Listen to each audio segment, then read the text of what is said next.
ازيكم حبايبي الغاليين؟ عاملين ايه؟ يا رب تكونوا بخير. النهارده هنعمل مع بعض اكله من الاكلات اللي ريحتها بتجيب اخر الشارع، بتلف الدنيا كلها وطعمها حكايه ومفيش حد ما بيحبهاش.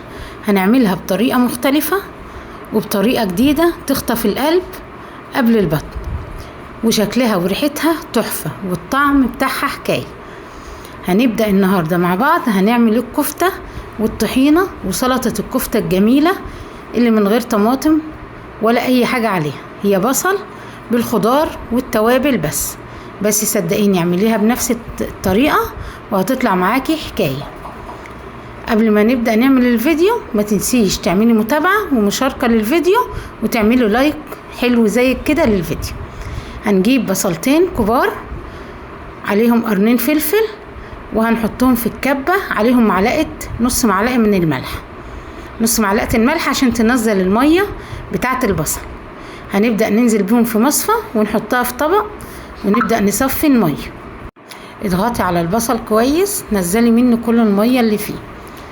هنبدأ نرجع البصل تاني في قلب الكبة ونصفي فول الصويا.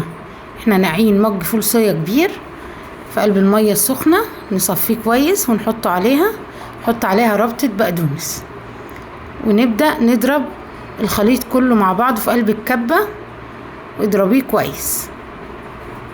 هنبدأ نجيب طبق استانلس كبير هنحط فيه الخلطة بتاعتنا. هننزل بالبصل على الفول الصويا على البقدونس، عليهم اللحمة. انا حطيت 1.5 كيلو لحمة، عليهم نص كيلو دهنة مبشور، دهنة ضاني.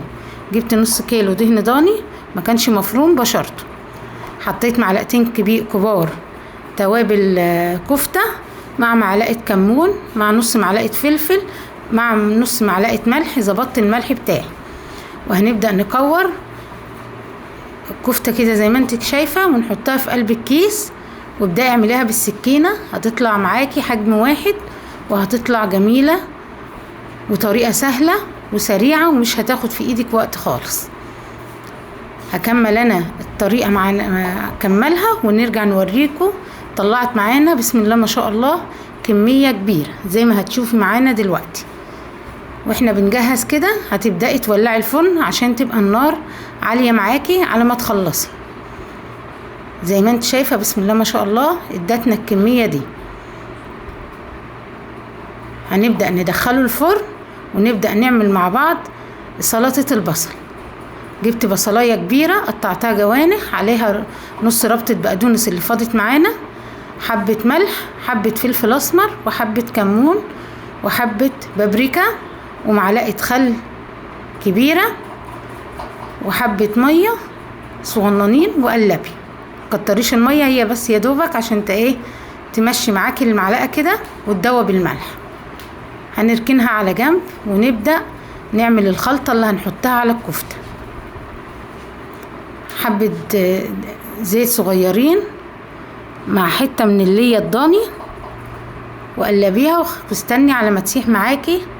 وهننزل بالخلطة اللي هنعملها. الخلطة عبارة عن عن فلفل اخضر وطماطم. بتقطعي الفلفل الاخضر جوانح والطماطم زي السلطة. 4 قرون فلفل اخضر يا دوبك يتشوحوا على النار، وتروحي نازله عليها ب4 طماطميات على حسب الكمية اللي انت عاملاها للكفتة. يعني لو عاملة نص كيلو غير ما تبقى عاملة كيلو كفتة، غير ما تبقى عاملة 1.5 كيلو كفتة. حطيت عليها حبة مية وهنبدأ نبهرها فلفل اسمر وملح بس، واسبوسي بيها على النار لغاية ما تتسبك معاكي. هنسيبها بقى على ما الكفتة تستوي في قلب الفرن. هنبدأ نعمل الطحينة. هنحط علبتين من الزبادي، عليها رشة فلفل اسمر ورشة من الملح، وهننزل بمج طحينة. وابدأي قلبي وتبدأي تزودي المية على حسب سمك الطحينة معاكي. كل شوية بقلب واشوف سمكها تقيل او خفيف. انا بحبها تقيلة شوية فسبتها تقيلة زي ما هي كده. طلعنا الكفتة من الفرن، هنبدأ ننزل عليها بالخلطة الجميلة الجبارة اللي احنا عملناها.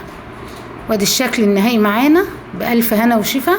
صدقيني جربيها بنفس الطريقة ومش هتبطلي تعمليها، وهتحبي تعمليها كل يوم.